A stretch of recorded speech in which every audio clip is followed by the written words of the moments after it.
there, man. Hey, what's going on, everybody? I'm back from Mega Media event. I was going to say Mobile Tech Expo. I always say that. We had a good event, but we're back.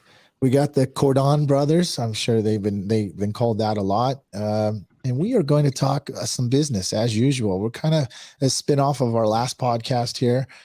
Joe and I recorded our client customers. I know Paul does that for his own training purposes, and Tim do that together. We're going to talk about, just a little bit of different systems, perhaps some of the journeys here. We always like to pick Paul's brain, and Tim is the first time has been on our podcast.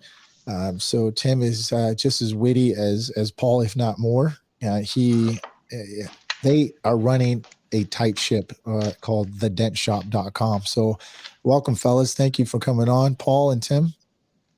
Yeah. Thanks for having me. Appreciate the invite. I don't mind being a coattail rider or a Scottie Pippen. He still has 6 rings.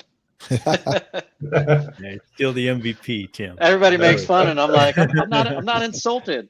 That's funny. Right on. Right on. Yeah. Thanks for having us, Mike. Oh. You in aviation, Tim? I see the prop back there. Yeah, honestly, that was a prop that I think my wife picked up like forever ago, but oddly enough, yeah, we can hear you. But oddly enough, I'm a private pilot. So right on, I'm actually getting ready to sell a plane. So cool. Yeah. Very cool. Hello? Yeah, we can hear you loud and clear, Mike. Can you hear us? I guess not. Hello, Mike. We got you, Mike. Mike needs some more Wi-Fi bars. Yeah, he went pixelated a little bit. You got a little fuzzy, buddy. Nope. Can't hear that. He had to touch something. Yep. Pull the plug. All right. Well, the show must go on, right? Not without Toledo. It's still recording without him. Yeah, it's still recording. Well, guys, we're going to be talking about, your program, man. You guys, like Mike said, you really run a tight ship over there at the Dent Shop, and you have 3 locations now, is it?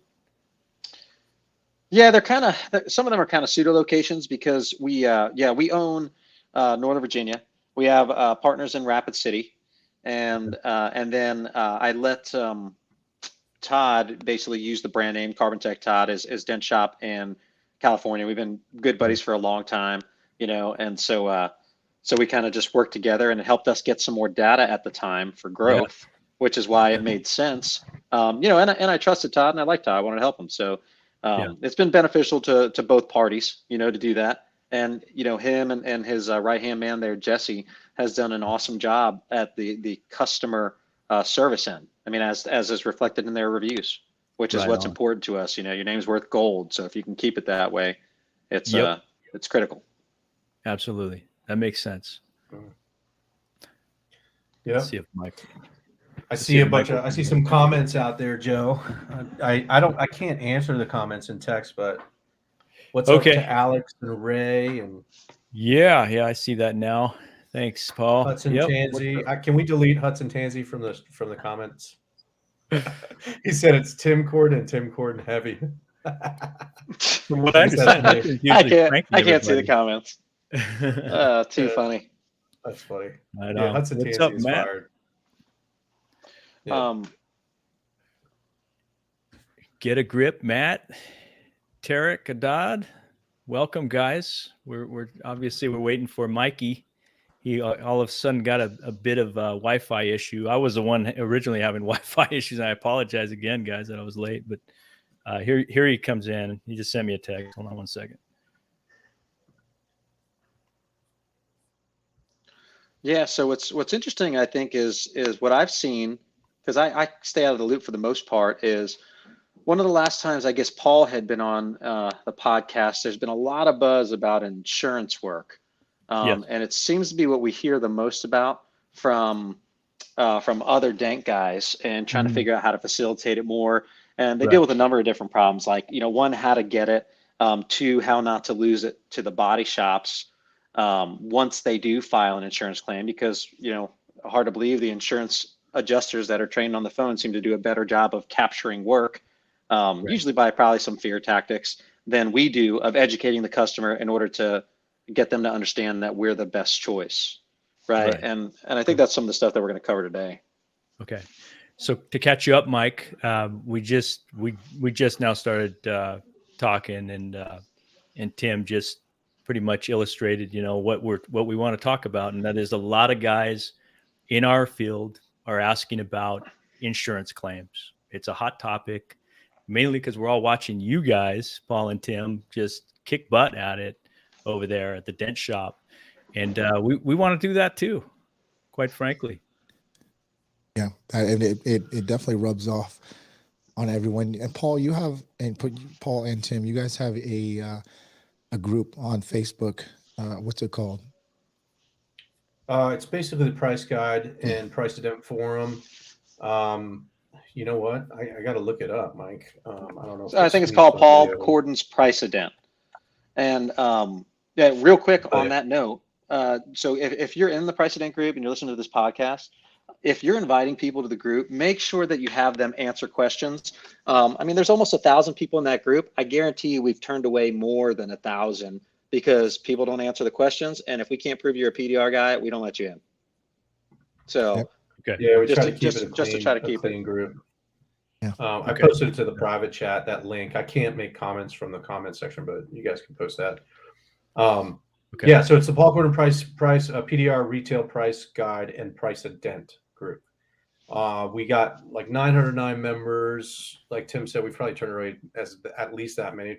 We probably have 2,000 or 3,000 members in it if we weren't so picky about who we were letting in, right? You got to prove that you're a PDR guy. And basically what that group was for all kinds of, like, you know, any education, any tidbits and stuff that I can pass along the way. And specifically with estimating, because, you know, one of the ways that a lot of people came to know me was because of the pricing and the estimating, right? And, you know, we just kind of brought that to the table. A lot of people started using my pricing process, and then that became popular. It got built into Mobile Tech RX, and so now a lot of guys are kind of using that as the, you know, the foundation for estimating. It's not the only one out there, but it's one of the popular ones. How popular, honestly, I don't even know. Like, it could be 50-50 for all I know, but I know a lot of guys use it. And but a lot of guys have asked a lot of questions over the years about, well, how do you maximize it, right? How do we use it to the best of our ability without it causing problems for us? And then how do you sell that? And that's where, you know, I get a lot of questions, and I get to pass along a lot of information through that group. So, Paul, do you feel like the PDR industry at times just doesn't understand the price guide and how to use it? Yeah, no, I very much feel that way. I think the challenge for me communicating how to use it is in the fact that, because it's so intuitive to me, because I created it. It came out of my brain, right? So, you know, you create something, you're like, oh yeah, this is how you do it. But I forget oftentimes that just because it seems so easy for me to use doesn't mean it's intuitive for people to pick up on and to learn how to use it and leverage it, and when you should add this factor versus this one, or how many factors should go on here. And then how do you overall, big picture, leverage it against, you know, not against, but leverage it for landing the job at a high level, or negotiating with an insurance company. And so that's where there's still a really large opportunity for training and for information to be passed along, which I'm doing quite a bit through one-on-one coaching right now.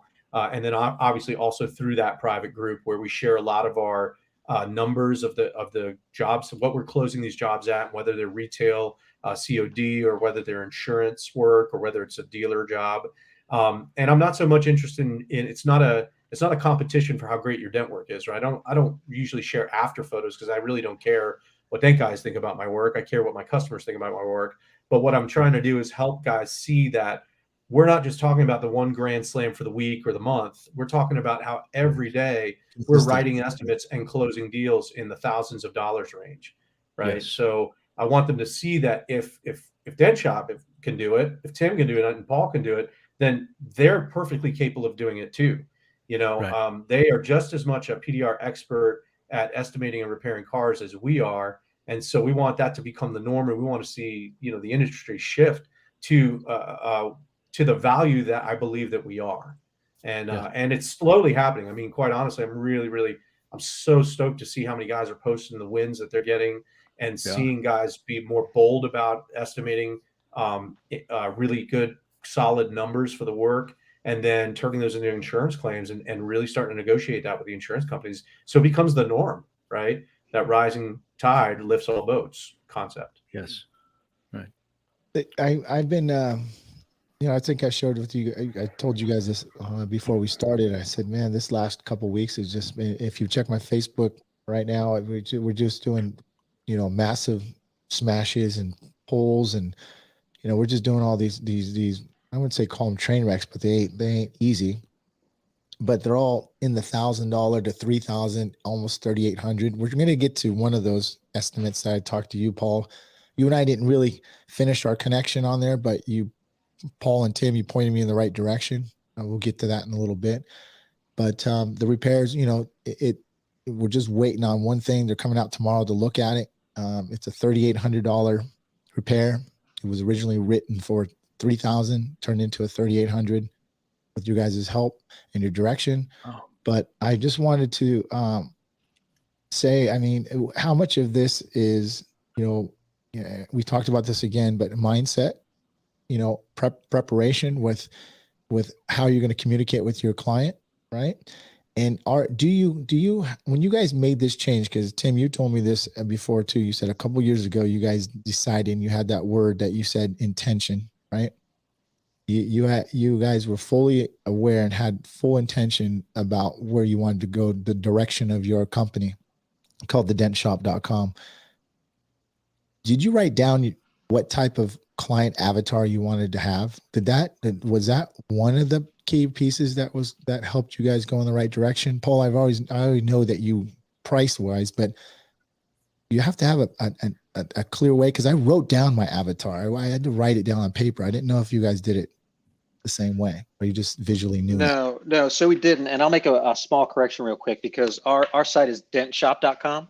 Oh, sorry. So it's just, so if guys are looking, it's dentshop.com. If somebody wants to visit it and check it out, we always encourage guys to, go, if you don't know what to do, go through there and just copy what we do, right? Because it's only going to help everybody in the industry. But when we did that, when we made the decision on how we wanted to grow, and it's always a learning process, we didn't know exactly what we needed to do. We've done a lot of testing, tried a lot of different things, and Paul and I sometimes can get into the weeds and sometimes get a little frustrated with each other about some semantic things on how things are said or worded, but it's always in an effort to give the best possible product to the customer, right? And enhance the customer experience and educate them better. Before we get too far along in the episode, I was wondering, I just wanted to see if I could paint a vision really quick for everybody, because you'll hear Paul say now that we're probably on the cusp of the industry being better than it's ever been. That being said, the hail side has been on a decline for a while now, because it's a race to the bottom. You guys have experienced the dealer game getting cheaper and cheaper, right? Because it's a race. It's always going to be a race to the bottom when it's price. However, right now what we're experiencing, and this is no different. We happen to be, one of the people at the forefront. I'm sure there's other guys out there that are doing quite a bit of insurance work. And we're humbled that you're here to talk to us about it. But I remember years ago, Paul saying, hey, I saw Sal Contreras doing some huge, ridiculous dents. And so he just started doing them, And then, of course, I'm like, well, shoot, if Paul's doing big dents, I'm sure I could fix big dents, right? And that's kind of how the ball, it snowballed. And what we have happening here right now with the increase of insurance work that we're doing, and keep in mind, we have no direct repairs. We have no relationships with insurance companies, adjusters, any of that. It's all educating the customer and saying it in a way and educating them in a way that they come to their own conclusion that we're the best solution for them and their problem. And that's really the art in your sales pitch that really needs to be honed in. You need to believe. Paul will tell you that the price will dictate customers filing insurance claims versus paying out of pocket. And it's not whether they do it or whether they don't. We don't sell against other PDR companies. And I wanted to paint the vision that once you start to do these things and do more insurance claims, brick and mortars are going to change the amount of work that's going to body shops versus going to paintless dent repair. The more guys that open them up and the more guys that are successful, which is why we don't mind helping, is actually going to shift the tide and create that customer education that we need, and awareness. Really, what we really need is awareness that the PDR industry exists and that it's legitimate and that it's a superior repair to repainting and devaluing your car when you go to trade it in. Yeah. And that's the key, superior repair. We have to believe that, and the entire industry has to believe that. Yeah, I agree. No, that's spot on. Exactly what Tim said is true. The reality is if we can get, and guys are starting to wake up, right? There is kind of this new like retail awakening. I shouldn't just say retail. This is an awakening. I mean, I can't tell you how many messages I'm getting from guys that are like, "Hey, I'm getting ready to leave, the company I've been with as a wholesale tech, and I'm going to go do a retail thing." There's a lot of that happening, and you guys have probably seen, Mike, especially you, over the last 7 to 10 years, how this whole retail brick and mortar thing has gotten really sexy in the world of PDR, and a lot of guys are doing it. Shoot, I've even watched you transition into a retail brick and mortar, Mike, right? And yeah, so that's right. That's right. I mean, I was just telling my student today, I was like, look, I was intentionally not trying to build a brick and mortar. It was my training shop. It was my video studio. That's really what it was. I just wanted to go home. You know what I mean? And then I was like, wait a minute, I'm sitting on a nest egg here. I got a good reputation to build that. And once I made that commitment this year to focus on that, I think I woke the monster up. But yeah, go ahead, Paul. I didn't mean to cut you off, but I had to ad lib on that. No. And so I think to Tim's point, as more people, more PDR technicians take their jobs professionally and start to portray that professional image with,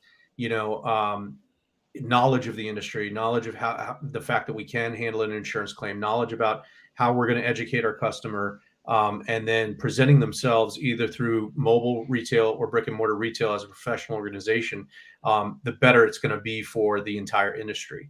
The more awareness we'll get to it, and hopefully that image that we present to the public is one of professionalism and of legitimacy, so that we're no longer known as just the door ding guys that are cheaper than the body shop, but instead we're known as the preferred and superior, option over a body shop and before a body shop, which is, what my ultimate goal would be. I want people to look for me first before they ever think about going to a body shop. But we've got a long way to go on the awareness side of things, to be honest with you. But it's heading in the right direction, and that's what I'm excited about, and that's what I'm motivated about, and that's what I like sharing with people about. So.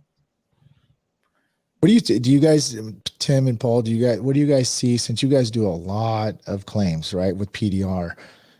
What is some of the biggest changes? Are you seeing it go, is it less of a uphill battle, or is it becoming easier to deal with these adjusters? What's your take on that? Tim, you want to go for that first? Yeah, well, yeah. So Paul handles more of them than I do, but I'll give you my quick opinion of it. It's not really any harder or easier. It's really case by case scenario with the adjuster. Some guys understand, what we do, and they go, "Oh, this looks like it's probably going to be cheaper than conventional," and other guys are like, "No, I'm going to write it conventional because I'm worried about getting in trouble for writing a high PDR claim." Right. I think I had one recently tell me I've never written any PDR over $400. And I laughed and I was like, we have one in the shop right now for $7,000. Yeah. And I believe him. Right. I believe that he hasn't ever. And what those guys are trying to do is just cover their tail. So it doesn't have to be a fight. We don't fight with the adjusters. And the process that we'll talk about here a little bit later, where we convert over to conventional pricing, that's really help with the fight and the amount of time it takes going back and forth with those guys. Yeah. To answer your question, Mike, I actually think it is getting easier. I think part of what has helped it to become easier is COVID turned off all the in-person inspections, right? So now they're doing virtual, and where you had to get creative doing virtual insurance claims is trying to give them as much documentation and justification that you can through photos and documents, right? And so, Mike, you probably know better than anybody in the entire industry how to take a picture of a dent and get it to show up. right? So if you guys are doing mobile, whether you're doing mobile claims or brick and mortar claims, man, the majority, 95% of what you're going to do is going to be a virtual inspection. And so take the extra time to get the photos right, get the angles right, use those markers and those magnetic rulers to show them and prove to them what kind of damage is in this car so that they can more easily give you an approval virtually, right? Otherwise, what are they going to do? They're going to do the safe thing and they're going to underwrite it, try to save the insurance company some money so that they cover their butts with their supervisors, if that makes sense. Right. That makes Yeah. perfect sense. Yeah. I just going with that, Paul, even when you do a dent, when you do an insurance claim, when you do something that's important, a lot of people, they try to rush through the most important parts of that, whatever they're doing. Right. And that's including a repair. Spend the extra half hour and a half. Right. So you don't waste time in the end or later. Like you said, Paul, you have to go stop what you're doing because chances are you're super busy. And then you go, man, I could have done this in the beginning when I was doing it. So that you're right, Paul. Occasionally, though, they don't always get that. Tomorrow, ironically, though, Paul, they are actually coming out to look at the car in person. Yeah. You know what I mean? So, and we still have the occasional. There's a couple of insurance companies that are still sending adjusters to inspect in person, but it's very, very few compared to what everybody used to come in person, right? You used to have to wait for the adjuster to come to the shop from any insurance company, and if it was a smaller one, they would send an independent appraising company out. But now it's, I would say 95% virtual, maybe more. At least in Virginia it is. So it may be different in California. No, I just we just had a virtual estimate last week, actually, Paul, and and they didn't give me any resistance at all. I mean, it was just pure MTRX. I was ready to pull the trigger on calling up DentOps and have them scrub the estimate. But I mean, it was, right away. And so, yeah, there you go. It's a benefit from the pandemic, right? Yeah. All right. I got a main question here. Like, this is what one of the main questions was about on this podcast: price versus value. This is for both you, Tim. I want you and Tim to give me your definition. Paul, I know you've been asked this a few times. Matter of fact, you might even brought it up to us at MTE a few times, a couple times when we were in our own rooms together. But what is your definition of price versus value? How do you measure it? And more importantly, how do you market your message to clients across your platforms? Yeah. So price, if you're marketing on price, you are a commodity, right? And what a commodity is essentially when you can put a tangible number on what you're selling, whether it's a service or a product, and your competition is based on whoever has the lowest number, then you're now a commodity. You are no longer a service. You're selling on price. You're not selling on value. Price and value are two different things. They work together, but they're two totally different things. And as a service business, what I've chosen to do for a very long time was sell myself based on my value, not on the price. Which there's a guy named Alex Hormozy who wrote a book called $100 Million Offers. And one of the things he says in that book is that there is no strategic advantage. I'm sure others have said this as well, but this is the most fresh one on my mind. There's no strategic advantage to being anything other than the highest cost provider in your market. There's no strategic advantage, because if you're going to sell based on your lowest price, then the lowest person wins. And so you're either going to be stuck in the middle because somebody's always willing to go lower, and you're going to devalue what you do, and that's going to create a cycle, and a downward cycle of continuing to do the same thing. Whereas if you do price for the highest price based on your value, and you stick to your guns and you allow some customers to walk away, what happens is, and you have to have a mindset for this, guys, you have to get tough for a little while until you get enough customers where it doesn't hurt so much, right? You got to just let some of those people go and go, man, this really stings right now, but I'm creating the market that I want to service. And so as you do that, more and more you become known for you're high quality. You become known for, yes, maybe you're not the cheapest guy, but people are going to rave about you. And I mean, as an example, and this isn't, please don't take this as a bragging thing. I'm just kind of trying to give you guys some facts to help back this up. We are by far probably the most expensive PDR company in the DC Metro, right? I'm sure there's some guys that compete on charging higher numbers, but and I know this for a fact because you have customers that come in and tell you, oh, this company quoted this body shop is going to do for this. And yet we continue to close at really high prices, and we continue to grow exponentially in our 5-star reviews. And we were talking about this in the group not too long ago about whether or not, some of these prices are gouging or taking advantage of customers. And my response to that comment was, people who feel taken advantage of or gouged, first of all, do not spend their money with me. And second of all, do not leave a 5-star review. And so the customers who are on the other end of that transaction are happy customers. They are thrilled with what they got. They feel very confident that the value that they got for the price that they paid, the value outweighs that price. But that's because we've done a lot of work to really create that market that we want to service. The person who loves their car, who says, I don't care how long it's going to take or how much it's going to cost. I just want it fixed right. And I don't want to paint my car.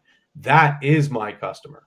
And there's going to be a lot of people who just don't fit that profile, and that's okay. I mean, it's, you don't have to fix every car in San Diego.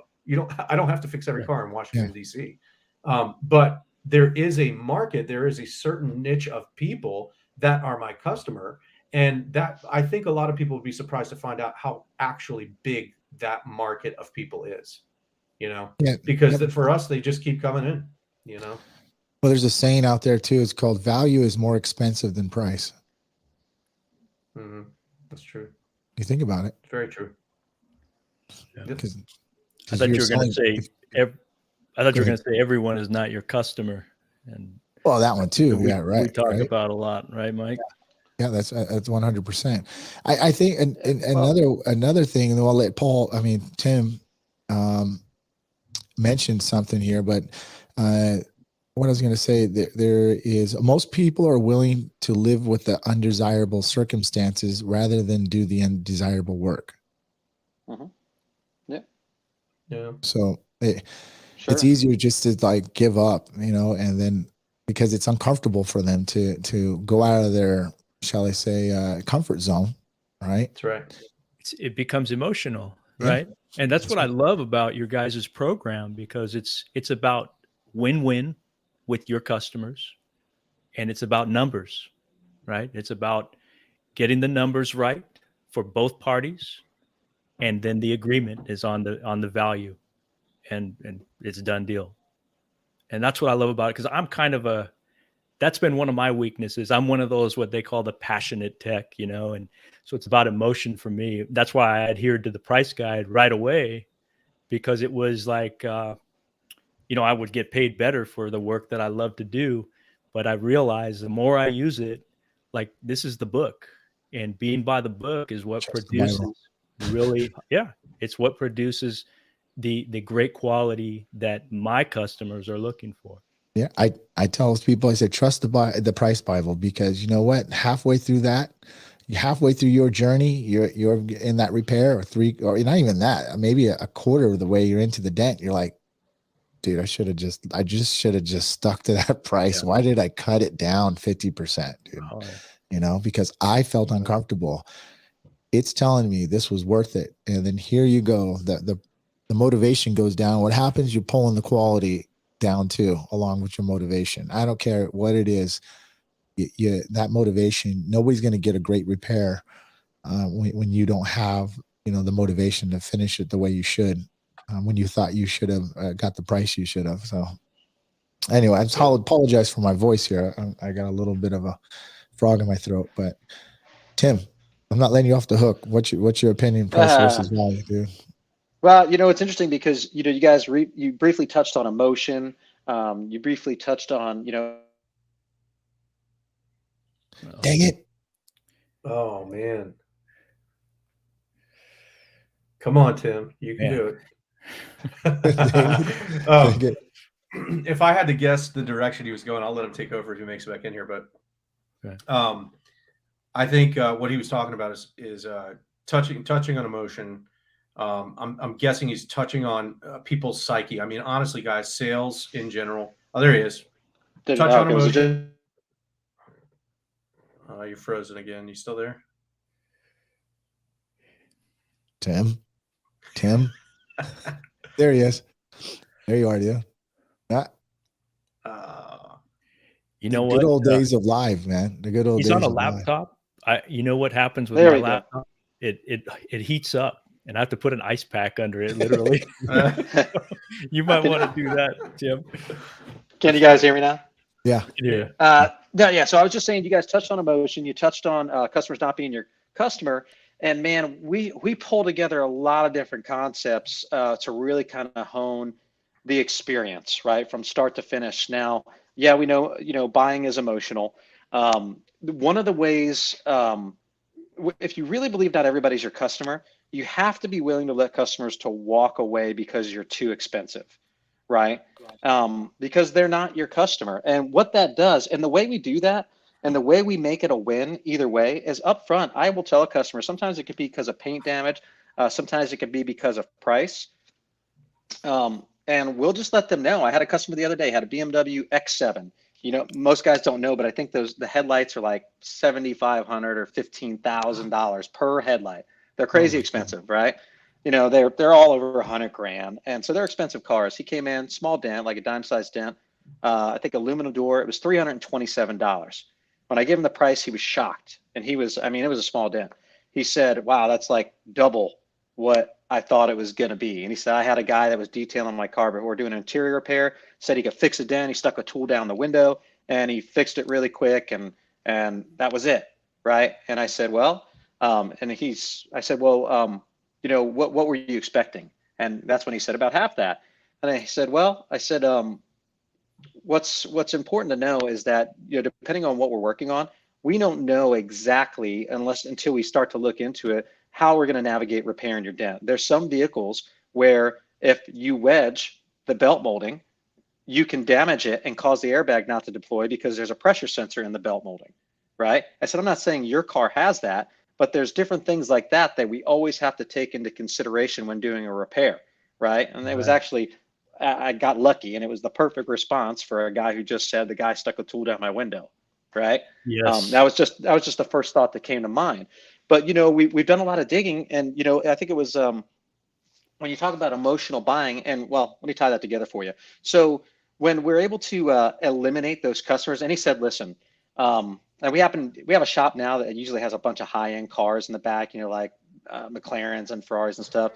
When I got done with that explanation, he said, I don't think I'm going to spend $327 to fix that dent. He said, but I'll probably be back at some point in the future. He said, clearly you guys know what you're doing. And often what I'll do to facilitate a conversation that maybe I think somebody's not our customer, and if I disqualify them for paint damage or something like that, and I might coach them and say, hey, listen, if you're going to spend, $1,200, $1,500, $1,800 with us, you're going to have a big scratch that's not going to go away. And that's a lot of money. I'm more than happy to take your money. I'd love to earn your business, but I think you'd be better served at a body shop. And I just tell them straight up, I say, I'd rather get 5 of your friends and family members than your car today by giving you an honest assessment, right? And they really appreciate that, and it does work. Now that's a long-term play. That's business building it's not a sprint, it's a marathon, right? And that's what we're shooting for. But when it comes to value, so I'm trying to backdoor my way into value here. Value is, what is it worth to the customer, right? At the end of the day, that's what we're providing. So we have to figure out what they want. And I'll say regularly in my sales pitch, I'll say, the benefit of what we do in paintless dent repair is we fix dents without painting your car. So when you go to trade it in, you don't get less money for it. Right. So I just totally skipped the diminished value portion and explaining all that stuff. And I gave them how it affects them.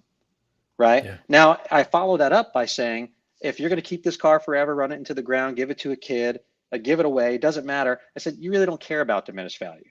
Right. But really what we're finding in our area, and I believe most areas, because, we live in the Amazon age, is that people value speed you know, a lot of times over many other things, costs. Like for instance, we've all bought stuff from Amazon, even though we know we could go to another website and get it cheaper, but it's so easy to do business with Amazon and click that button because I know I can find it there, that I go, the $2 or $3 that I might save is not worth my time searching all over the internet, entering in my credit card, my billing, my shipping, all the above.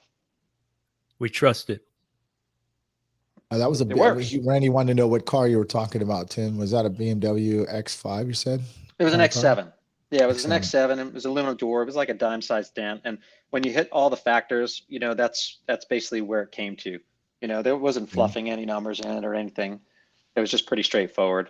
I don't even remember. It might have been under a brace or something. That was a great response too, by the way, Tim, on that X7, because anyone who's ever sat in one of those things, it's like a light show with all the buttons and bells and whistles, you know. Anything can go wrong. Well, and you know, go ahead. Sorry. Barry was saying, sorry to me to cut you off. You can finish your statement, but Barry wanted to know if your guys' shop is slow, do you guys drop your pricing? No, our pricing never changes. And we have one discount, and it's military, fire, first responder. That's it. What is your discount? Mine's 5% on that. So I don't. Ours is 10% on that. 10%. Okay. We love America more. Your average replace. I'm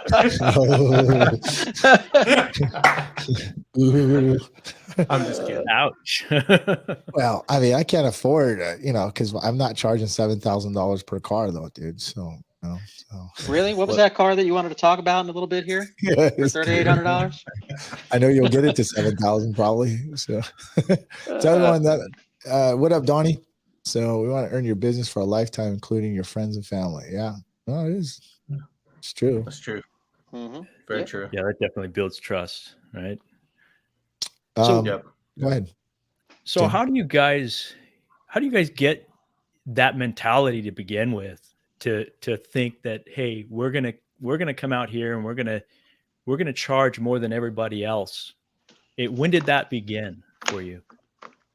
Let me comment first, right? Let me, because Paul started doing it sooner, but I think if I comment first, you guys will get a little context into how this comes about. So Paul is, the difference between talent and skill is talent is natural, right? That's like a God-given trait. So Paul's been a natural born leader, from a young age, right? And then also a combination of wanting to personally grow from what I've observed, and then also partially going, I want to make more money, and there's a smarter way to do this, and I believe this is better. So there's some things that just come naturally and intuitively to Paul when he's kind of what I always called trailblazing. It's just in him. It's built in him. And so, and I've been able to, recognize some of those things and be like, man, this is great.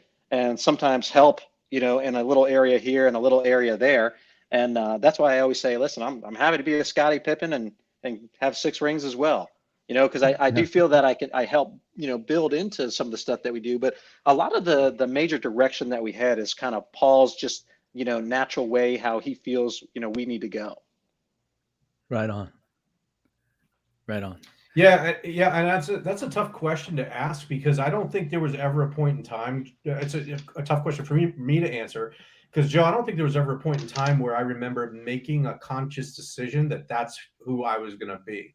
I think it's where my tendencies naturally took us, starting back when I was working for a local company, and it was a little bit of the thrill of the hunt and the discovery, like the hunt and the search to go, okay, all right, I know I can fix bigger dents. People were starting to ask me to fix bigger dents, and I was like, man, if I'm going to do that, I would undersell them and under promise and over deliver, and if I'm going to do that, I need at least this much. And I think I charged like, I don't know, $600 or $800 for my first big dent where I pulled a BMW door off, and I fixed it, and it was perfect, and the customer's thrilled and like, no problem. Here's the money. Thank you. Take my money. And I was like, okay, all right. And then, then that, you take that motivation, you roll it into the next one, and you just start to build your confidence over time. And then, you know, as I began to really look and think about the value of what we brought to the table, because people would tell me from very early on, they'd say, you know, what you do is magic. You guys have all heard this, right? You guys are artists, you're magicians. What you do is incredible. So it got me to the point where I started really believing the press that they were writing about me or speaking to my face about how amazing PDR was. And that just made me want to go, okay, well, if PDR is this amazing, right? And if even and you guys have heard me say this before, if even every body shop owner and manager that's wife or mother has a dent, what's the first thing that they do? They call a PDR guy, because even those guys don't want to paint it. I mean, who was I just talking about? We have a guy who just stopped in today. He's our BAPS guy. BAPS is like a body shop products, supply company. And that guy drives around. I mean, I've seen him in his car. He drives around everywhere. He does all these body shops and sells them all his gear. He could easily call in a favor and get his Dodge Challenger fixed and painted, right? What's the first place he went to when he had a door ding that he wanted fixed? He brought it, and he wasn't even sure if it needed to be painted. He was like, it could need paint. I don't know. He brought it to us to see if we could do it first, because people know that if they don't have to paint their car, I think even a layperson who's not a very car-oriented person knows, well, why would I do that long, invasive process if I don't have to, right? There's just an instinctual part about humans that are like, why would I do all that and spend all that time and take that invasive repair when I don't have to? There's a smarter, faster, better way to do it. And that's exactly what PDR is in the bigger collision or body shop repair world. It's smarter, better, and faster. Please don't hear that as me saying body shops suck. Like, we need them. There's lots of work that we can't do. We need parts and paint and all that stuff. But it just is better, smarter, and faster in many situations. And so that's kind of where we're at. And if you really believe that, and you believe that the value is, that we have intrinsic value just in what we do, then it's easier to sell for higher numbers and go, I'm worth it. This service is worth it, Well, I've got a couple more questions here, dude, because we're just getting really good answers on everything. More insight. You guys know I bring you on, Paul, 2-3 times a year. Tim, you're gonna come on for now on, dude. There ain't no way you're not gonna come on without Paul. If Paul isn't around, I think I just might. He needs his own show. He needs the Tim Kordon show. Yeah, the Tim Kordon show. Okay, the Pippin show. Hey, what am I gonna do if there's no coattails to ride on? I've heard you coattails too, Tim. Don't worry. Tim, I've heard you mention this before. We talked again behind the scenes and stuff. So if you want to fish for bigger dents, you got to fish in bigger ponds, dude. So, any advice you guys can probably, do you have any tips on how clients, or excuse me, us techs can target clientele that not necessarily we want big smash damages, but potential claim damages, stuff like that. So, any tips? No. So how do you attract more, larger, higher paying, or larger damage, or both, all the above, right? All the above. Better clients, right? Potential, like, qualified clients. Let's put it that way. Yeah. That's a tricky one, right? Because we can't control what comes in the door. All we can do, although we're trying, right? So I'll tell you this. We didn't get here by doing it this way, but right now, I don't know if it's launched yet. We have a body shop alternative page that's designed, and there's a YouTube video that we made for pre-roll that's designed, and it's being targeted on body shop keywords for people looking for body shop services, and it's designed to get them in the top of the funnel and get them to that landing page. To just convert them from looking for a body shop to using PDR, right? And this is stuff that we're testing now, right? I think it just released in the last maybe 30 days. I think it is up there. But what's largely driven a lot of the opportunity that we're seeing now, and we're seeing record numbers, for our company here, like Local and Dent Shop. I think I shared with you, Mike, but we grew 62% in 2021, and we grew in 2020 too. It's not like we lost market share. And then we're up, 105% Q1 for 2022 so far, and we're still looking pretty good so far this month. But what's really moved the needle for us is the Google presence, and also the Google reviews. what we're having now more than ever is, yes, we get word of mouth. My neighbor recommended me. My friend had a dent fixed and he was thrilled, right? But because most customers don't have coming from via recommendation, most people are getting on Google. They're doing a search. They get on, and what happens is they see the proof. They look at and they read the reviews. They see the amount of reviews. They see the high rating. They read through a handful of them. Maybe they check out some pictures here and there, and they see big dents or creases, whatever.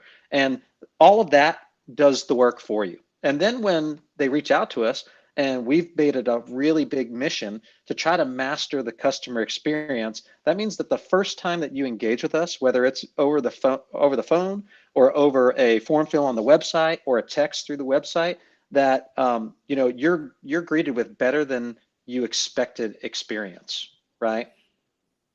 Absolutely. And so I think you nailed it, Tim. It's the experience. That's top of my list on making sure that my clients have a really good experience the moment they go on our website or they watch a video. It is about the experience, building that trust experience, shall I say. Yeah, and honestly, I think what you guys did last time by recording and listening back to your phone calls, we've done all that stuff, and that is incredibly helpful to listening back to yourself and going, oh man, I said a lot of ums or hus, or I kept saying like, and then you really get to hone it down and hear how the customer feels. Because at the end of the day, if selling's emotional, right, or buying is emotional, right? How do we make customers feel? And do they feel confident in what we're conveying, that we're the experts, right? So that's what we try to do from every step. And then knowing weird stuff, right? Like people notice your shoes first, or they decide whether they like you over the phone in the first like 5 to 7 seconds. And in person, it's less. So how do you make that first opening really strong? Yeah, well, Danny wants to know too, before we go, my next question here, and the next question is for Paul, but what do you guys do when you're surrounded by many PDR companies and you know that the customer might shop around? So we all hear that. But good question. What do you think? That's for any So of you guys. I can speak a little bit to that. So number one, I don't spend a lot of time thinking about it, right? I just do my thing, right? You do your thing, you price it the way you're going to price it, you sell your USPs, right? And then if that comes up in conversation, where somebody says, hey, but I think I can get it done for half the price down the street, or somebody down the street is going to quote me less, I've had it done before, or they say, I'm going to shop around. I say, that's great. That's totally cool. I encourage you to do that. This is my response. And then I say something along the lines of, just make sure that you know what you're getting with the other company, because cheaper doesn't always mean better. And I go back. This is a little bit of a sales psychology trick. And I think it was Chris Voss and Never Split the Difference that said, people are more likely to take a risk to avoid a loss than they are to achieve a gain, right? So as soon as you plant a little seed of doubt in their mind that the other company isn't going to be able to perform in some way to their expectation, now you've planted a seed of doubt, and what you're telling them is they are running the risk of losing something. And because of human nature, people are more likely to take a risk. In your case, as the more expensive company, they might take a risk by spending more money with you just to make sure the job is done right. Because how do we humans, what do we associate higher price with? Higher quality. Automatically, right? It's the reason why if you go, Mike, and you go to look for a new microphone and you don't know anything about microphones for a podcast, and you see one that's $1,000 and you see one that's $199, you're like, ooh, that $1,000 one must be awesome. That's right? The benchmark. You know nothing else except for this one's $1,000. I know no technical specs. And this one's $200. Get me all the time. What don't I get by spending $200? Right? What am I not getting by being cheap and spending $200? It's the same psychological effect that happens with customers, right? They are willing to take a risk to avoid a loss, than more willing to take a risk to avoid a loss than they are to achieve a gain. So you want to, without demonizing your competitor, you want to plant that seed of doubt that the other competitor who's going to come in lower is not going to be able to produce what their expectation is. Right. And you're playing a little bit of a psychological game with them, you know? Well, I posted this on your group, and Joe and I and you, Paul, have helped me create that seed of doubt for this client. Do you mind if I read it? Yeah. So, and you twisted it. You're a little bit away. Joe gave me some insight on here. It says when people are actually, they're thinking, "Why you're high, you're twice as high as your competitors, right?" And so, I practice this verbally, and I try to practice, and I have it on text message. So I said, "I understand my cost may be higher than you anticipated. However, some of my clients chose another less experienced company based on price.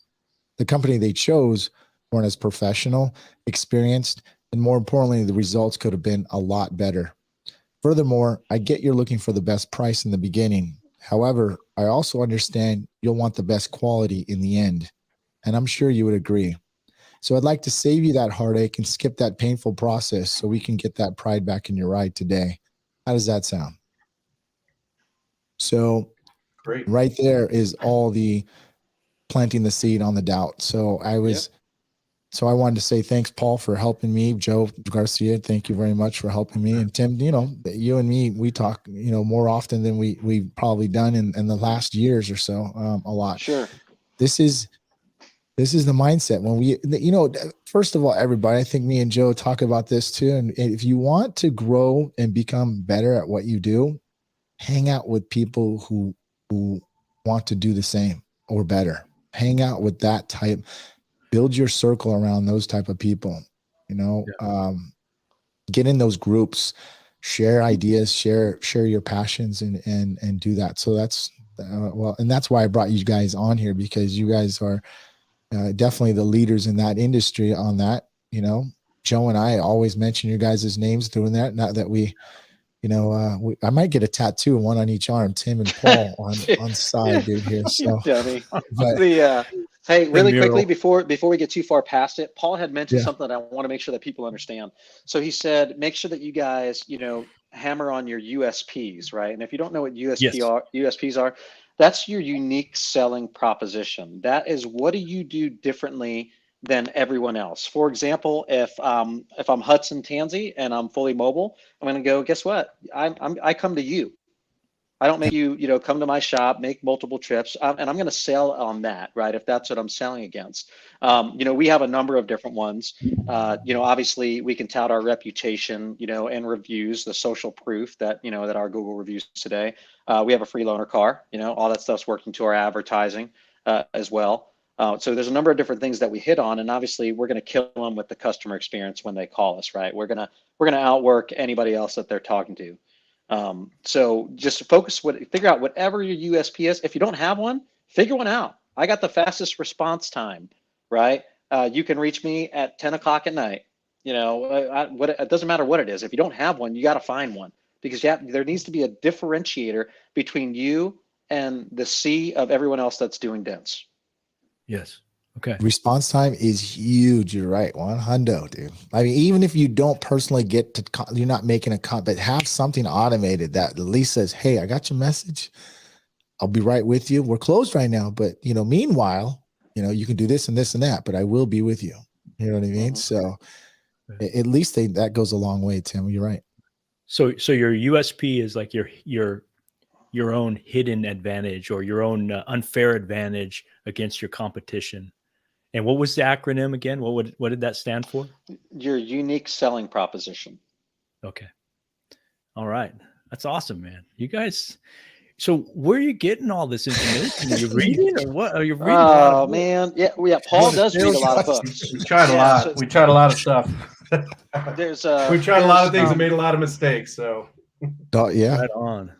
Yeah, I mean, even in the stuff that we talked today, they're just little, like, one snippet and concept that we've taken from this book and one from that book. Unique selling proposition came. I was a member of the Damon John Academy because I had a patent on a product, and that was one of the things I learned from them.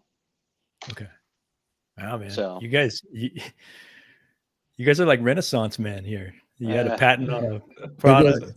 We're just trying not to work till we're 65. No, that was my That's next all. question. That's one of my questions, dude. I was like, okay, what's your guys' end game? I mean, what everyone's got their end game, dude. I just realized on my birthday I was 51, and like earlier in April I was like, gosh dang, man, last year. I mean, I felt like I was 41 like not too long ago, and I was like, okay, now I gotta have a game plan here, dude. You know, I love what I do, but I still want to chill, dude. You know, so yeah. What is your guys' game plan? We're discovering that we have a process that seems to be pretty repeatable, with repeatable results and scalable results. And so we've been asked many times whether we're a franchise or not, and we've been encouraged by a lot of people to consider franchising Dent Shop. And so we're in the process now of having some conversations with some franchise companies about that idea. Especially as we continue to work a model that is repeatable, that can handle large scale damage and deal with insurance claims on a repeated basis, right? So we are seriously looking into that right now. We have also considered, licensing plays. We've had a number of people reach out to us over the years about how they wanted to put a dent shop in their area, and if we're open to that. And the truth is, Tim and I are open to everything. Like we don't say no to anything until we've, at least heard it out, thought it through, and gone, hey, we don't want to leave a stone unturned where you never know where that incredible like golden nugget opportunity is going to come from. So instead of just saying no, we're like yes. And then it either works out or it doesn't. And if it doesn't work out, no big deal. Then we all move on to the next thing that we were doing. So that's kind of what we're looking towards right now. And then if nothing else, if the franchise thing doesn't make sense for us, then, continue to grow and maybe duplicate and get a couple shops and maybe someday sell it off. I don't know, but we're in an interesting time where I think that paintless dent repair is positioned to be the new and better way to body shop. And that's like a little slogan that I've been kind of messing around with in my mind, that Tim and I have talked about. I think PDR, once the awareness is there and people start to pick up on it, it's the new and better way to body shop. And one of the things I find myself repeating often is that if insurance companies understood and knew just what their cost savings would be on rental car time alone, I think it would be enough for them to perk up their ears and go, maybe we should look at this as a first opportunity or option for repair, rather than to continue. Now there's probably a whole lot more to the insurance industry that I am unaware of, that I just don't know that I don't know. And there's probably inner workings and there's a lot of other obstacles to get over before you get to that point. But just as I think as a layperson, just thinking about how we fit into the bigger piece of the collision repair industry, the auto body industry, I think, again, we are a faster, better, smarter way to body shop. Yeah, absolutely. PDR is not always cheaper; it's just always better.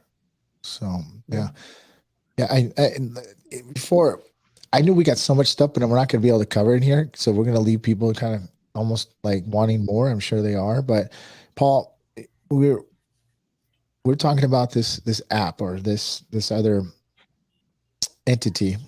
When you write an estimate, and you might get nailed from the adjuster and saying that it's not, Mobile Tech RX is great, but it's pretty much a one-liner, says this, says that, spits out the R&I, not really a real detailed in length estimate, especially if you're going to go for, $3,000, $2,500 and up repairs, unless it's written as hail damage. I mean, that's a little bit more detailed, but I'm talking like a normal smash on a door like I've had recently.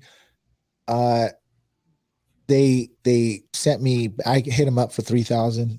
They hit me back and said, we're going to pay you $748. It turned out to be a misunderstanding though, but I freaking was kind of pissed off, and I didn't get upset at them. I made a call to you guys, or sent you guys a message, and you said, contact this company called DentOps. Can you elaborate what that is? And then meanwhile, I'll finish my thought is I contacted DentOps. Fantastic little service there, and they will rewrite your Mobile Tech RX into and we're going to have him on down the line, into a CCC estimate. I mean, it's lined all the way down. It's written as conventional repair basically, and it went from 3,000 to 3,800. And the first two estimates are free, right? And unbelievable service. By the next day, I had that completely there. I have some firepower from my estimator who's going to come in tomorrow, and I'm really eager to see what they say about that and see if they want to shoot that down. But can you elaborate on that? Yeah. So DentOps is a service, just to give you a big picture on it. It's a service that allows you to send in your Mobile Tech RX estimate, and they will translate it into CCC1. And when they send it back to you as a CCC1 estimate, it's going to have your company information at the top of the page, as if it were coming out of your own computer. And they do this for a fee. The fee is very reasonable. I have used other estimate scrubbers in the past, and we've paid them as much as $300 per scrub or per translation. And I believe the first one is free, if I'm not mistaken, Mike, maybe the second one. And then it's $140 for each one after that. Most of the time it's turned around in a single business day. And what we've used it for in the past is to basically take a Mobile Tech RX estimate that can only get us so far, whether it's a hail estimate or a non-hail estimate. And then what happens is the insurance company sends back an estimate written in CCC. So they've actually translated it for us, and that number comes back what seems to be unusually low. And so once they do that, I go, okay, well, they've translated it over to CCC. Now, how do I speak their language? And this was the goal that we had with scrubbing our estimates. How do I now turn my estimate into a language they can understand, but make sure it has everything in it? And so we would find estimators who were really good at writing in CCC to do that. Well, after seeing us struggle with that, Noah, the owner and founder of DentOps, looked at what we were doing, and he's the son of a good friend of ours and a partner, and we've watched him grow up in the industry. He was an R&I guy for many years, did a phenomenal job at that. He was great at systems and organization, and he saw what we were struggling with and said, I think I can create a solution for that. And what was birthed out of that was DentOps. And that's all they do right now. They do have a small resource section with some free resources, which are phenomenal. He actually made it so that you can get a free quick quote on a hail job right from his website for no charge. And if you don't know that, go to the resources section on dentops.com. If you go to dentops.com/PK, that's the Paul Kordon one, you'll get that first translation for free. And the resources there for the quick quote as well, which is super handy if you're doing a hailstorm. Like, don't ever write a full hail estimate until the car's been dropped with a claim number. But if a customer's like, hey, I want something, I brought my car in here, you can give him a quick quote in about 5 minutes. And he has a tool on the website that'll allow you to do that and generate it right from there without having to ever open Mobile Tech RX or anything like that. Is that the correct URL? Correct. Yes, sir. That's it. So if you guys go there, if you're interested, go there. Here's my pitch, right? And I don't make any money on that. He's a friend of mine and I want to see him succeed, and he's doing a phenomenal service. We use him regularly. I think, Tim, we've probably done close to maybe a dozen, maybe 2 dozen translations since he launched. That's just us. And I know he's helping guys all over the country right now. So what, in my opinion, here, even at $300, when we used to pay $300 a pop, that's it. If I would spend $300 and get that estimate translated, and my estimate would go from, let's say, $8,000 to $11,000, I've already seen a 10x return on that money if I land it. But it's not uncommon for that estimate for it to be in the multiples of thousands of dollars range that we get a return on that investment, and so it's worth it. I may not use it on every insurance claim, but when I get to a point in an insurance claim where I'm a little stuck and then we're not seeing eye to eye, the adjuster doesn't know how to make his numbers match my PDR estimate, well, then I bring in DentOps and I send them a CCC estimate. And all of a sudden it's like, it goes from them reading Chinese on a Mobile Tech RX estimate to them reading a language they can understand, because that's where they're living, right? Yeah. And that's not to say that we still don't have insurance adjusters who will do a sublet line for PDR. They still will do that from time to time. But largely speaking, they like to work in their own estimate language within CCC1 or something like it. So definitely at least consider, check out dentops.com/PK. Consider the next time you have an insurance claim where you need some help on that, making sure that everything gets captured. You guys have heard me say this before. Not every estimator is the same. You might have an estimator in a body shop or at an insurance company who gets the bare minimum done. But as PDR technicians, we don't know what more there can be. We're not experts at estimating in CCC1 or collision repair. So it's time to bring in somebody who has more knowledge about estimating in CCC than we do. And that's why I've chosen to use his service instead of go get trained and get a license on CCC myself. I decided about a year ago that I'm not going to pursue that anymore. I'm going to let him be the expert at that. I'm going to do what I do well and write estimates and negotiate claims with the insurance company. And DentOps is one of the tools that I use now to do that. I think it's one of the best investments ever. I mean, you're going to write an estimate that's going to be, you really want investing 150, even let's just say it's 300, Paul. I don't care. $300 to do all that for you, get it done in a day. And they're generally going to write it up higher because you missed a lot of stuff that you should have put on there. I was looking, I was like, dang, I didn't even think about that. I didn't think about that part, replacing this. Oh, the clips are broken. They're meant to be replaced. I didn't know those weren't, non-replaceable. And it's just the nickel and dime stuff that we don't even consider thinking about. I thought it's a win, like you wouldn't believe. So I think this is incredibly awesome. And I think every person who's writing estimates will want to be a part of that. Yeah. Well, let me just bring.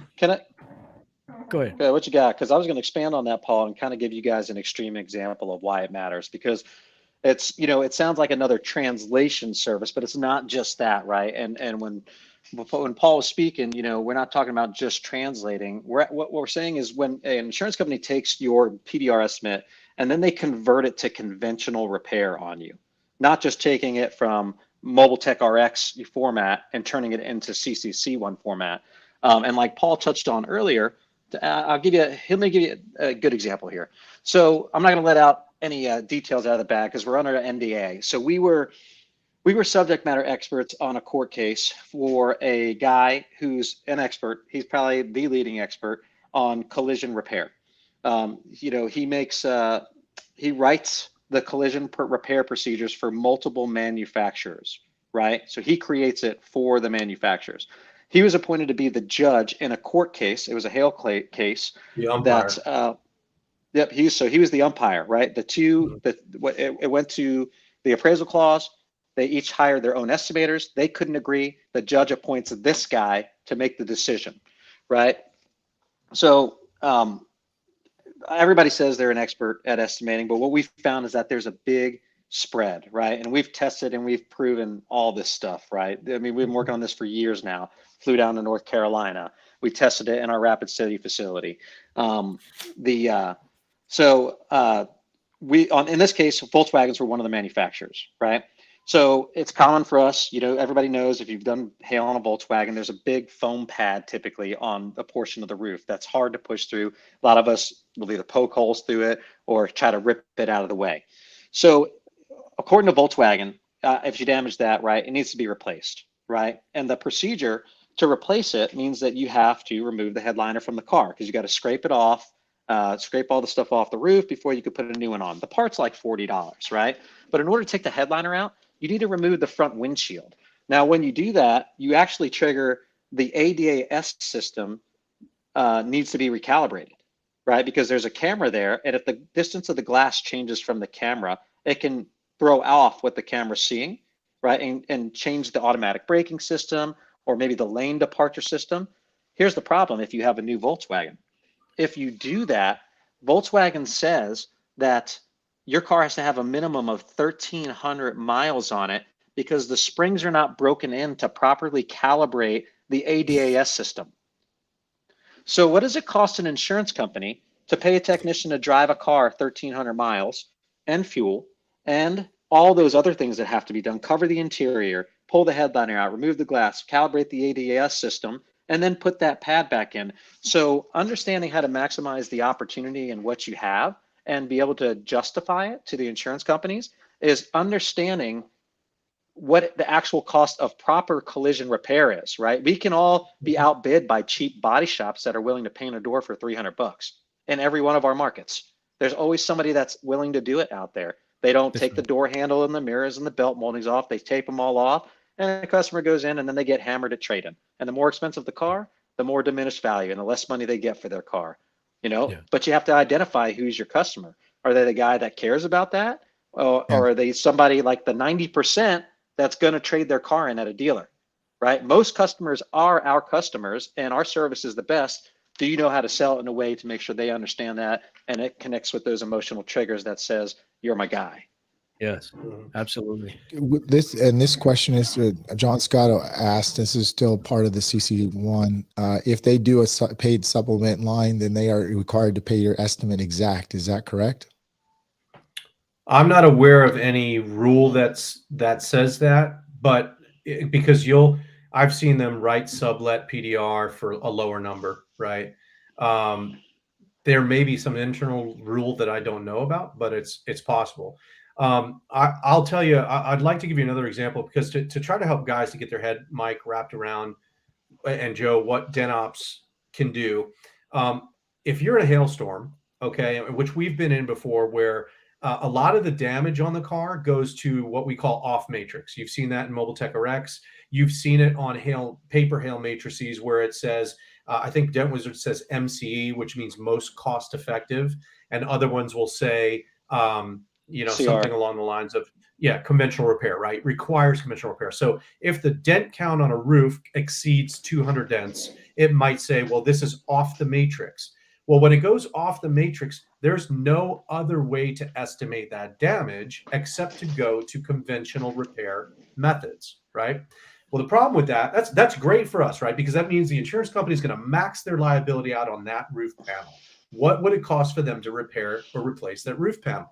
Well, the problem is the adjusters that work for the insurance companies, you might have one guy that says, okay, we're going to pay for the part, and we're going to pay for it to be removed, and we're going to pay for the new one to be installed, and we're going to pay for some paint. And so they put those 4 items on an estimate, and they say, we can replace this roof for $2,000. And PDR guys sometimes are like, woohoo, we got $2,000 for this roof. But guess what? When you find out that it requires all kinds of airbags to be removed, for all kinds of welding operations, for all kinds of R&I that you didn't even imagine, for all kinds of parts that are one-time use pieces. Now you start realizing that a good estimator who knows how to capture that stuff might take a $2,000 roof and turn it into a $5,000 or $7,000 roof. But you as a PDR guy have no idea, because all you did was write off matrix and hope that whatever the insurance company is writing is accurate. So how much money have you left on the table that you're not even aware that you left on the table? Now, in a situation like that, where they write the roof for replacement and they put in their times and parts costs, and you go, I wonder if that's accurate. Now you can throw that estimate over to DentOps, let them do the research, pull all that stuff together, and go, wow, that roof is actually more like a $5,000 roof, not a $2,000 roof. So you've just made your money 20x on that $140 you spent with DentOps. To me, it's a no-brainer, and I don't make money selling his stuff. I use it because it's legitimate, and I encourage people to use it because it will help them change the game. Who cares, Joe? Who cares, Paul? Even if you made money, I don't care. Yeah. It's a win. People are saving money. I know. Even if the adjuster goes, you know what? I'm not going to give you $3,800. I'm going to cut it down to 31 or 32. That's a win, man. I don't care. Yeah. I'm not gonna be mad. All I'm saying is this helps. Okay, let me ask you a question about that, Mike. So go ahead, Paul. I was gonna say, don't be surprised when you use DentOps and you get paid more than your initial PDR estimate was for, right? Yeah. Because it converts it into CR, and then all of a sudden you get an approval for $100 or $1,000 more than you even asked for, right? Because it was legitimately written that way. But go ahead, Tim. Sorry about that. Yeah. So what was your former recourse, right? Let's say in the past you wrote a high estimate, it went to insurance. Insurance came back, wrote it conventional repair for $700, to use this example. What then did you do? Me? You're talking to me? Yep. You talking to me, Yep. Tim? Yep. Oh, I would have got on the phone, talked to the adjuster, and probably argued back and forth. I mean, that's what else other choice you have, right? If you don't have CC1 or don't know how to do it. Well, and what was your success rate doing that? Right, getting more and getting them to pay you PDR. It wasn't very successful. I ended up trying to be. I ended up switching the scripts on them and say, okay, let's just write it for conventional. Yeah. So what's interesting, and here's why you guys should trust Noah. So we were doing cars in 2020, I think, in Rapid City. I mean, regularly for 12, 15, and I think as high as $18,000. And it's not because we were doing anything special. I think it was Noah's dad that actually had given me the concept at one point. And then when we went down and we got some education from some body shop experts in North Carolina, and we started digging, we started doing it. And here's where Noah, why you should trust Noah, is he got to witness, and he was along the ride with us for all of that experimentation through all of the Rapid City stuff. And he watched what we did with our scrubbers and how we tested a bunch of them and vetted them. And he got to see a lot of those estimates come through. And that's where he went in and educated himself, is like, this is a huge void that can change the industry. And so he has a lot of knowledge, firsthand knowledge, watching us go from claims that we had written PDR for $7,000, $8,000, maybe $10,000, to having it scrubbed and then getting paid $13,000, Wow. Wow. So he's seen it. Like I said, he's going to continue to get better and better. He's already going to get you more money than we can get ourselves, because we don't know what to do once they convert it to conventional repair, right? And he does. And the more education he gets about procedures, and we try to funnel everything we can to him, like the extreme example I gave you earlier, so that he can get better to help us and everybody. So. Yeah, Noah is a very knowledgeable guy. I've read his comments and his very helpful posts on your group, you guys. On once again, it's Paul Kordon PDR Retail Price Guide and Price Ident on Facebook for our listeners. Noah, answer the questions or you don't get in. Just a reminder. Yeah, answer those questions, guys. Yeah, it's secure. It's Fort Knox, and as it should be.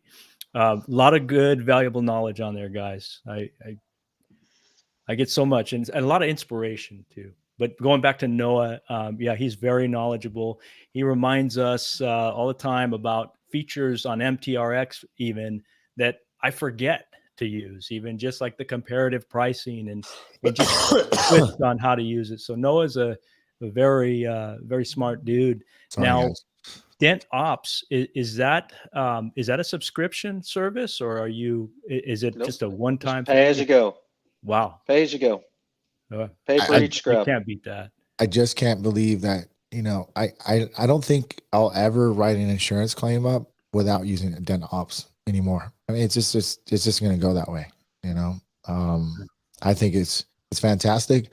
I think that's the big secret of the year, and it makes it easier for you to write an estimate. If you guys you won't be so scared because you don't know if it's done right. Send it to Noah.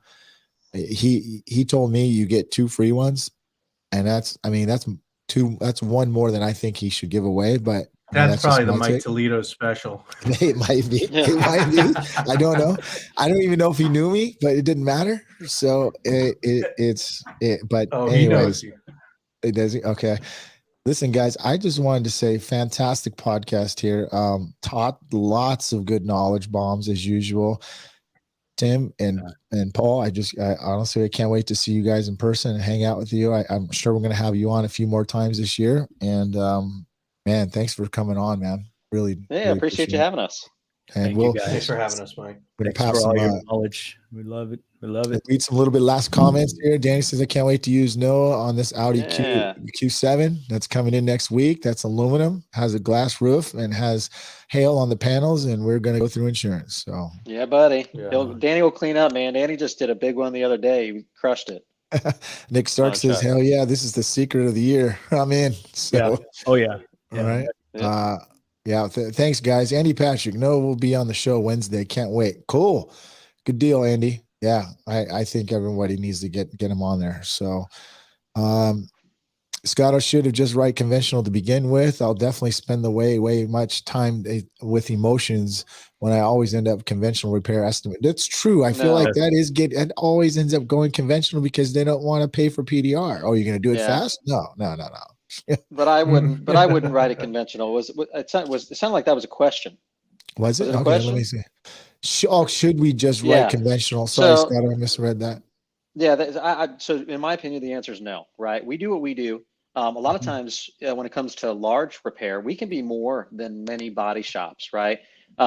Because what we don't want to do is we don't want to falsify how we're repairing the car, right? We want to write it in PDR first. If the insurance company is going to try to prey on our ignorance and convert it to conventional repair, sometimes it's that, sometimes it's just easier for them to write it that way without getting in trouble, right? As we spoke about earlier. Now, once they've converted it to conventional repair, now is when we go, well, if it's going to be written in conventional repair, then we as the dent companies need to make sure that we have our tail covered if we have to send it to a body shop and we can get a bill from a body shop that's really going to be doing it right, you know? And so they're the ones who kind of force us to go that direction. And many times why we get more money than we asked for originally. Now, our agreement with our customer, they're usually already sold on not painting their car, right? So it doesn't matter. And what we do is that's part of our education process when we're selling customers. We tell them if they're going through insurance, we already tell them what to expect, like Paul said earlier, or maybe he was coaching somebody earlier today. It's almost like we have a magic ball when we tell the customers exactly what the insurance company is going to do. And then when we go through that process and it all comes true, they're like, wow, these guys really know their crap, And it's just because we've done it 1,000 times, So Man, as long as we keep the customer ahead of what's going to happen and we can communicating with them, which we always do 5 to 1 from the insurance company, they're thrilled and they're pissed at the insurance company. Yeah, well, I'm super pumped. Every time I get on, we have this. Me and Joe, we get all pumped up. I'm sure you guys are getting all pumped up. Now you got some more resources to make more money. Come on, people. Let's give us show some love to Paul and Tim. Give us some likes, show some respect, and let's get it in, dude. And Paul, I know I bug you here and there, dude. I'm not sure if you see my text or not. I'm like, damn, I don't even want to send this text, dude. He's not going to answer me, dude. Busy man. Whatever. I answer your texts all the time. He didn't even answer my calls over the weekend, so don't feel Tim bad. answers me. What's I up, don't know Mike? what you guys are talking about. Yeah, me and Tim will jump on, dude. So, hey, you know what? I'm so busy answering questions for everyone else in the nation. I know. That's why I don't even want to get dude, I don't want to bother you. Look, I don't want to bother you. I feel like, Paul, please help me. Mike, if you're applying for the secretary position, then I'll call you back. I'll be a marketer. So, hey, guys. Yeah, so just check out DentOps. I'm doing some one-on-one coaching. If you guys want to get on the schedule, shoot me a message on Facebook or something. And then, and that's it. So just remember those couple of things if you don't mind. You guys, way to go, Paul. All right. And Tim, thank you very much. Stay on just a second here. Ladies and gentlemen, thank you very much again for staying up late and with us for here. We appreciate that. And we'll see you guys on the next one. Later. Thanks, guys. Thank you.